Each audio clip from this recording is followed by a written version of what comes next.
Right, so welcome to the TechPulse podcast, where we're exploring the intersection of technology and healthcare with people shaping its future. Artif isn't joining us today, but I'm thrilled to be joined by Dr. Umang Patel. Hello, Umang. Hey, Jonathan, great to be here. Thank you. And I'm just going to give you a bit of a background, Umang. Please do correct me if any of this is incorrect. But you're currently Chief Clinical Information Officer for Microsoft in the EMEA region, Correct. where you're helping to lead digital transformation of healthcare through data, cloud technologies, AI. You've got 15 years of clinical experience, over 15 years of clinical experience, commercial leadership experience spanning from the front line as a pediatrician at Frimley, and also pioneering roles in digital health companies like Babylon, where you played a major part in their rise as a global health tech disruptor. You're also a non-exec director at Hexarad, and you've held transformation roles at Aviva and the NHS Leadership Academy. So whether you're working with neonates, leading digital strategy, or championing value-based care, one thing is clear: you're deeply committed to building a more equitable, efficient, and human-centered future for healthcare. So, Umang, welcome to the podcast. No, thank you. That was a great intro. We had our 20-year medical school anniversary the other day, so I should update that to 20 years because 20 I years. know, Well, oh my gosh, there you go. not a single one of us had aged. It was amazing. Fantastic. So how did you sort of get into both of these worlds? Was that by accident or by design? So completely by accident, but I guess I always so like I love being a pediatrician. So like just like I sort of package this up into the statement of we were figuratively and literally sticking plasters on children. We were like, how are we going to ever stem this tide? The system, as I was going through my training, I was like, look, there's always going to be more people coming in, and I wonder what we can do as clinicians, or what I could do more specifically to be most impactful as part of the wider team. That led me to thinking about, well, what's needed and what don't we have. So we had some amazing people that were experts in pediatric infectious diseases or neonates and others. And I was like, well, there's that route. And I thought we had a gap in that I thought I might be able to fill was where we have people saying, well, okay, but I just can't write a business case. So without naming any names, I remember my clinical tutor came in, who was also the divisional lead one day for our one-to-one and said to me, he was really upset and said, look, man, I'm really sad because we were trying to lobby for this thing for the pediatric department, but we didn't get it. The orthopedic surgeons got it, and they always get everything because they're much better at writing business cases and making PowerPoint presentations. And I remember vividly thinking, well, do you know what? Maybe I should just fill that gap. Maybe I should just do a bit more learning on how the money side works, what we actually need to be able to have those skills in our department. And that thought sort of set me off on a slightly divergent track. I then looked at leadership in a different way. Again, not just what's clinical leadership for clinical governance and safety, but also more on the boring stuff like procurement side. How do we make decisions about what sort of not just tech, but how do we make decisions on anything we've got? That led me to doing a leadership fellowship, as you mentioned, which was great. And if anyone listening is, whenever we bash the NHS up for not providing enough, that was an amazing experience, and when you work in big organizations like I work now at Microsoft, I think we should give ourselves in the NHS some credit to say, we do try and train our staff as best we can. This was a award to board program that plucked a few of us out to look, if you're really serious about this, let us help you develop those skills. That led me to thinking, okay, this is great, but still I had this itch that said, I still don't really know how money flows through the system. I want to know how it does and what that looks and feels like tangibly, not just theoretically. That led me to working to an insurance company. So that's why I went to Aviva. I thought, what, if anyone knows how to use Excel, it's going to be an insurance company. And so off I went there. And again, great group of people that said, brilliant, we love your enthusiasm. This is how we're using it, but we could do so much more. And one thing led to me then having a conversation with the founder of Babylon, who said, actually the lever that you're searching for might be technology. Like, maybe if we bring the best of tech in, we'll change things in the way that you sort of have been trying to articulate. You think the change needs to happen. So, what's stopping you from giving that a go? That was an amazing story. I'm sure we'll dig into that. a bit more. And now finally at Microsoft, you end up at a company completely accidentally. Like, if you'd have said to me 20 years ago, you're going to end up working at Microsoft, I'd have laughed. And then you get here and people say, how did you get here? And you go, completely by accident. But Mm. still trying to scratch that itch. I'm not entirely sure I know exactly how money flows through the system. I'm not entirely sure if technology is going to solve all of the problems, but it feels like I'm getting a little bit closer every day. That's really interesting. So having that commercial awareness. Just to be clear, the commercial awareness that you gained through the leadership course and working through Aviva and now, of course, Microsoft, that came after your clinical journey. Is that right? Well, what I still practice, so I still do No. a day a week clinically. So I think um, my journey went. I was sitting on the wards. I graduated when I was 22. Hmm. And I very quickly realized I'm relatively good at learning some stuff in books, and you have very little real world experience. And you're well known, right? Like, if it wasn't for the matrons and the, ward sisters looking after me on those early days, and heaven knows what would have happened. And my journey went, okay, you realize that people know stuff that you don't know, and that's really important for them trying to work out what they know and how you can understand that more, or bring that into what you're trying to do. Hmm. That led me on this journey of, okay, but what is it that where I think I can have most impact outside of just clinical care?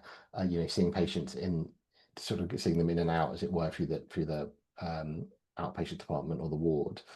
I grew up above a corner shop. I guess we've always, what really bugged me was, like, pretty much we knew as a family, and my dad knew, mum knew, how much everything cost in the shop and how much we Hmm. needed to sell it for, and how you could shift the system, or just you had more control. And I thought, we're in this big thing which is arguably much more important than running a corner shop, although of course that's important too, yet we have zero ability to understand what levers we can pull as individuals delivering it. And that Yeah. bugged me, so that's sort of That why. that's a really interesting insight into your background, because actually, what I'm increasing, because I have a commercial background as well, and what increasingly frustrates me is this obsession with the NHS as a cost center and policy driven, and actually, what's wrong with us seeing it as a value center?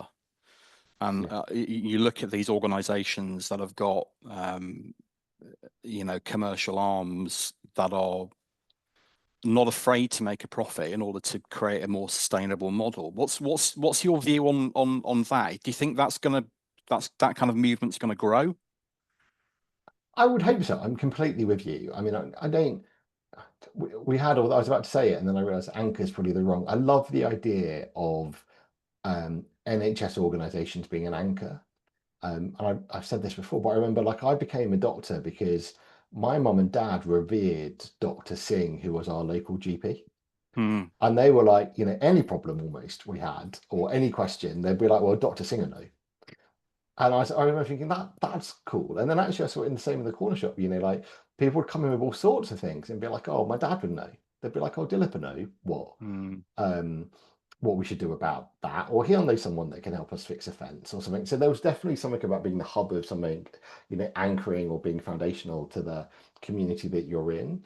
And I think that drives huge amounts of value, let alone from a profit and loss perspective or purely cash, but huge amounts of value to training, generations to come, being able to make sure that the services that we do have are utilized properly, all of that stuff. And I don't think there's a single organization on the planet that has that much uh, capability of value within it compared to the NHS. We have amazing people, highly voluminous in number, but 1.3 million people trying to help other people. Like, short of being McDonald's or an army, no one else Yeah. has that much time, that scale Yeah. to be able to deliver it. So I'm completely with you. We need to think about ways of sustaining it. And sustaining it does mean working out how you pay for it. And that can't, like you say, just be, well, we'll pay for it begrudgingly. We've got to start paying for it, um, positively, and hopefully start being able to capture the value that it drives back. Yeah. Absolutely. So tell me, you touched on the company Babylon earlier on, and you said you were going to explore that a little bit more. Tell me more about Babylon and what happened there.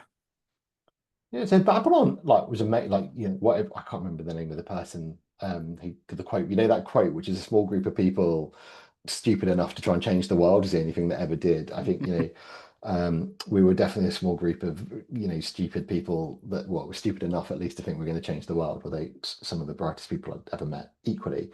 And it was a wonderful experience. We were sat there thinking, do you know what? Actually, this goes back to the crux of the last question as well. Our mission was, how do we make healthcare more affordable and more accessible? And we started with accessible, can I see a doctor on my mobile phone? Can I, like rather than having to wait, does that work?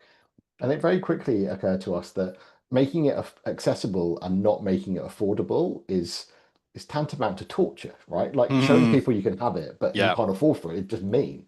yeah. So, we spent a lot of time, a lot of effort, really thinking as hard as we possibly could about what would change that. So, yes, we can make tech useful in making healthcare more accessible, but we also had to work out how we would then reduce costs, become affordable, and return on value. So we spent a lot of time doing that. I was there for 7 years. It was amazing. We went from 10 people to 3,500. We Wow. became a large GP practice. We were the biggest health provider. I don't know. I mean, that may need to be sort of BBC verified, but we were a huge provider in Rwanda.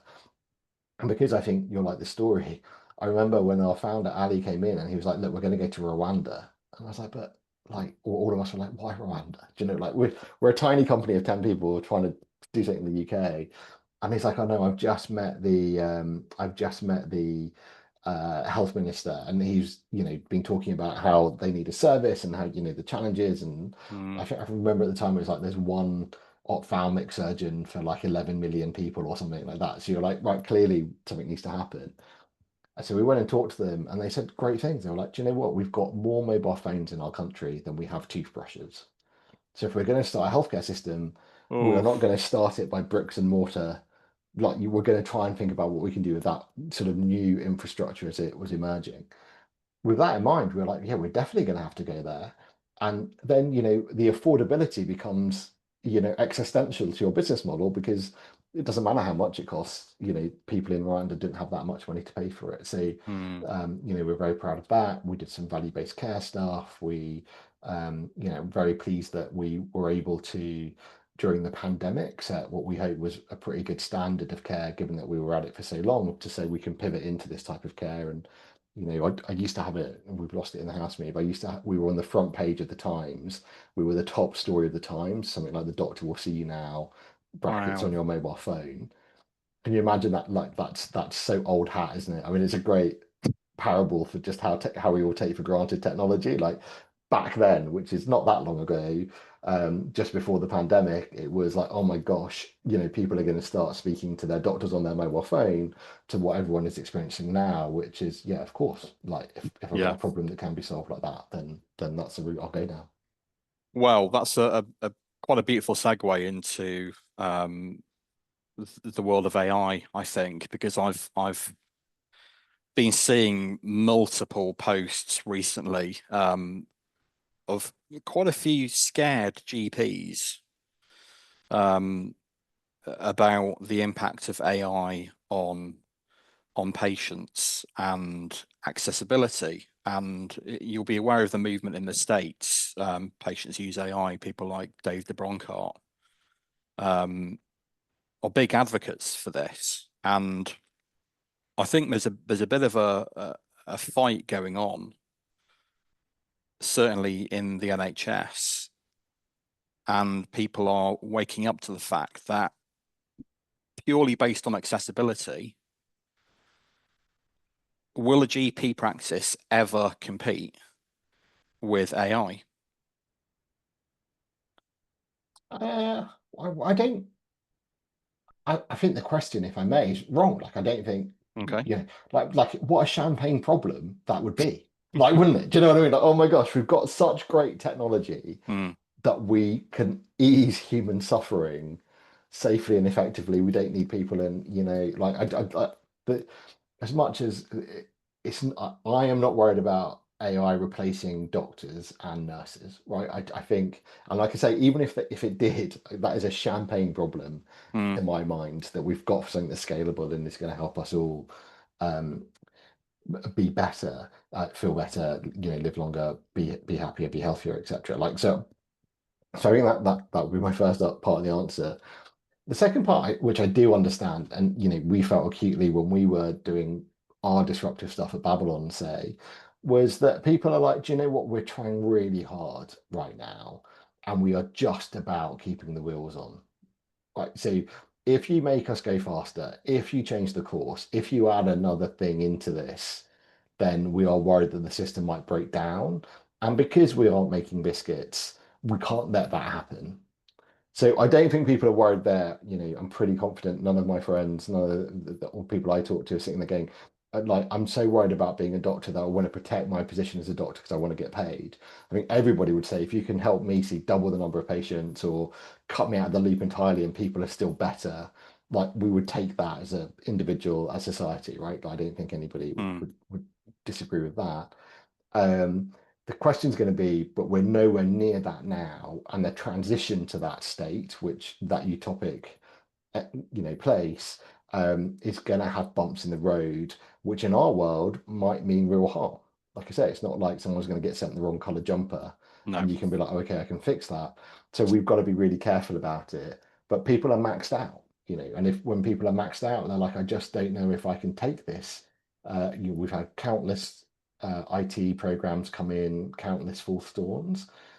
So I think I completely understand why people are anxious about it. Mm. I don't have a good answer to that, by the way. Like, do you know what to do about it, other than we don't really have a lot of choice because, we're facing increasing amounts of demand. That's not going to change.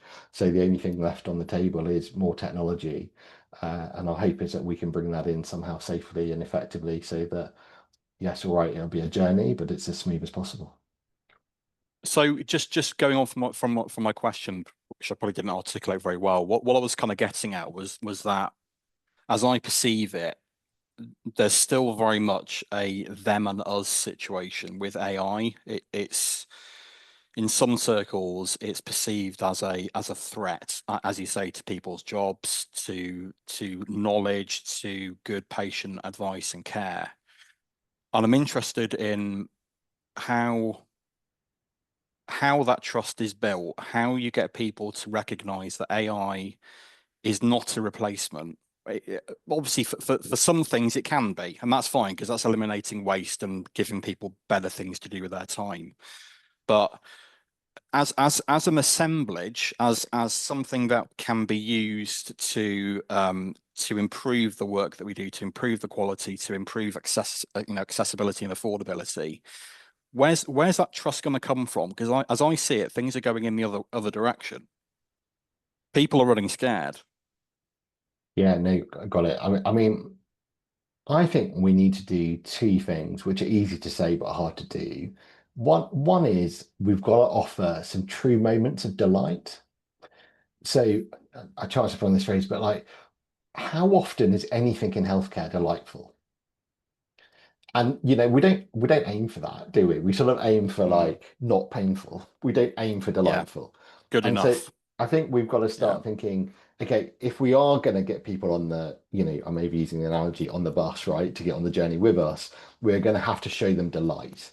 And that might mean for clinicians, like lots of time saving, so you can pick up your kids on time, or you can spend less time doing some of the bureaucratic stuff and much more time doing the stuff that you trained for or you want to do. So, but what is real delight in that setting? For patients, what's delightful?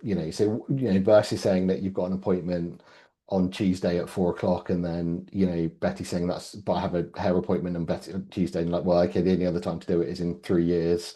You don't have she's like, well, like the highlight of my month is like, my point is we do not make any of that delightful for patients at the minute. So Mm. what does real delight look like in some of those scenarios? And if we can get some proper delight, for want of overusing the phrase, I think might start coming over. And then we've got to take that and build up momentum. So my experience in Babylon, what we're now doing at Microsoft is that's what I'm seeing is it's less how great is the technology and much more is can you build momentum in the real world. Mm. Like great tech helps, but it doesn't. It's not the be all and end all. There's something about what builds up momentum, that gets you to where you need to be in the game that we're playing. And I suspect that's again because the whole process is, the whole of healthcare is short of when you have a baby, there's no other part of it that you want to be engaged in, really. Right. Like so Mm. it's not like a you can't compare it to retail where you're walking into a shop because you want something, or other industries that might have different sort of pros and cons or trade-offs. Most of the time we are starting from a position of fear, which is why I think we've got to work really hard to think about what we can provide delight in, and then building up momentum to get us out of that sort of fearful place is in my experience, crucial to success. So you're describing, UX, aren't you, really? User experience and that sort of emotional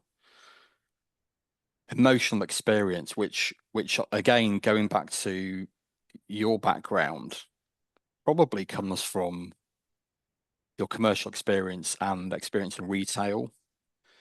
I don't see that much in healthcare. I see obviously people crying out to do a great job, but I don't think they're looking for those moments of delight. And I think if we were able to do that, I think that's a brilliant approach.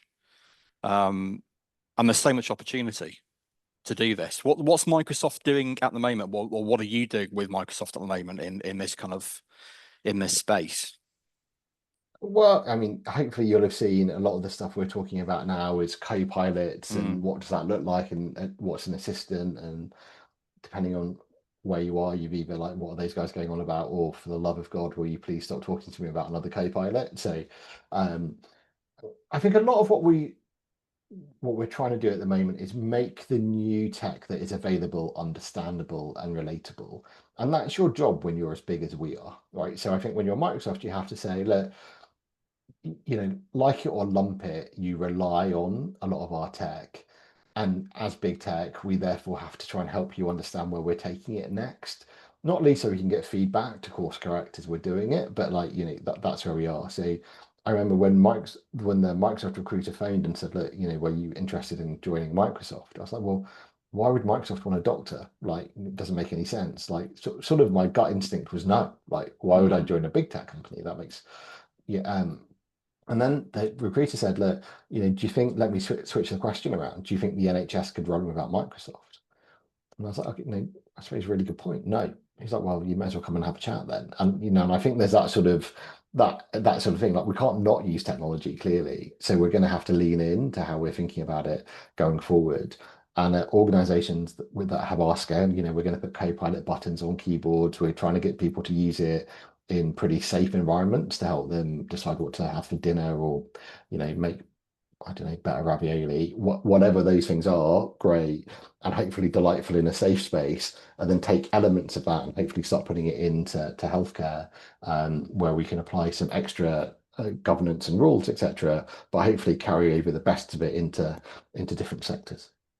I think the language is really clever. I think calling it co-pilot, which kind of it just as we were talking about a moment ago about AI is something you work with. And I think Copilot also indicates or implies some kind of subservience that the tech is working for you, not the other way around. If that makes sense. I think it's really clever. We had, do you know what, we launched this, like I say we, like, it's not like they consulted me on the marketing strategy for the whole of Microsoft, so I better, but we got it. And I was like, do you know, I'm going to spend a lot of time talking about co-pilots. So I phoned up a friend who was a pilot, and I said, Mm, look, can you explain to me, um just what is a co-pilot? Like, 'cause you sort of think, and I was like, what's the difference between a co-pilot and an autopilot? And what's the reality of a plane flying by itself with, mm. and so if I may, I'll share a couple of the insights from that. So I found those fascinating. So he was like, well, like, a co-pilot, predominantly your job is to support the pilot, but Mm. you're supporting the pilot because you're doing long flights. It's not like one falls asleep and the other takes over. You're not like, it's not, we've just got that. It's, you need to talk through decisions. Like, is this the best thing or not the best thing? We're gonna have to change course. Can you do that? Do you mind checking the winds, whatever that site, or, across. So there's something about pre-planning, and he's like, you just can't do it as a single person. So you have to have someone there. And this concept of autopilot, he was like, the thing about autopilot is you set it to do a thing, but it just does that thing for you. So yes, is it flying the plane? Technically, yes, but it's not making those forward decisions. So the best example, because it really chimed well with what we do in healthcare, is like, so we use autopilot to hold a steady altitude. Now, if I had to spend all of my time holding a steady altitude, my brain would be consumed with that, and I wouldn't be able to think about what might be coming up on crosswinds, etc. And I was like, that's what I loved. I was like, do you know what? I'm not looking. We need some better tech to hold altitude completely. Mm, Like, like I don't want to click so many buttons to do this or do that. And then we need some other tech as well that's going to come in and support us in where we are. Now you can sort of have co-pilots because there's only so many planes, etc. But in our world where it's, forever expansive, if we can outsource some of that ability to um, not only save some of the brain space for some of the stuff that's more complicated, but also be able to have conversations or be able to think things through in a different way, like you mm, do with a co-pilot, and what you might be able to do if you had a good second person in with you in the clinic or whatever else, like that sort of, then I think we can really jump over where we are today, which is how do I make things a couple of percent better to actually I can start dreaming about 10% better. And if I get to right. 10% better, I can get to 30 or 40% better. And at 40% better, you're allowed to start getting into delightful mode, right? Because Mm, then it's completely changed. You're like, that's great. I'm now not just thinking, can I finish my clinic on time? I'm thinking, can I deliver a clinic entirely differently to a whole group of different patients that would otherwise not be able to be benefit from the service, that sort of thing. right. Amazing. That's a great description. Okay, so it's a slightly more technical point now, Umang, which is around the sort of the latest act that's come out in the last couple of weeks, the Data Use and Access Act, which it doesn't contain standards as such. So we're talking about interoperability here. Does Microsoft work in this space? Have you got an interest in this kind of area in terms of electronic health records and things like that? I don't, well, we've got, so what would I say? I mean, Because obviously you're going to have to interact with them, aren't you, in yeah, some way? it's hard to answer the question without sounding overly political, so I'll do my best. But Mm, I mean, a lot of what you do when you're a huge company like Microsoft is build Lego bricks, right? And you hope that other people assemble the Lego bricks in certain ways that get them whatever they want to make out of it. For certain things, you say, look, what we can do is put these kits together in the box so you can still build it yourself, but you've got all you need in a box. For others, you've got that. And then another part of what we do is we have to try and set the scene and be like, oh, by the way, did you know with these bricks you could aim for, the whole theme park or Millennium Falcon or whatever else. You've got to paint the picture that's on the front of the box at mm, the same time. So I think and then it depends which way when we talk about governance, what slice you're taking through. So is it when, oh, well, you've got some pre-packaged boxes, like our first party products that you could just buy as a Microsoft thing that Microsoft does? Or is it when other people have assembled and they've gone, well, actually, we're the company or the organization, or some organizations do it themselves, some places get other people to do it, or we have partners that do it, that are taking a load of Lego bricks out of our basket, for want of a better phrase, and then going, right, okay, I've got them and I can use these bricks now to build what you need for them. And where does that governance sit? Where does that interoperability sit? We don't have our own EHR, but of course we interact with each one of them. mm, We've got our own ambient voice technology, but equally we are partnered with at least 10 other ambient voice technology providers that build using the Microsoft Lego bricks as well. So, at any given point, we're in different camps.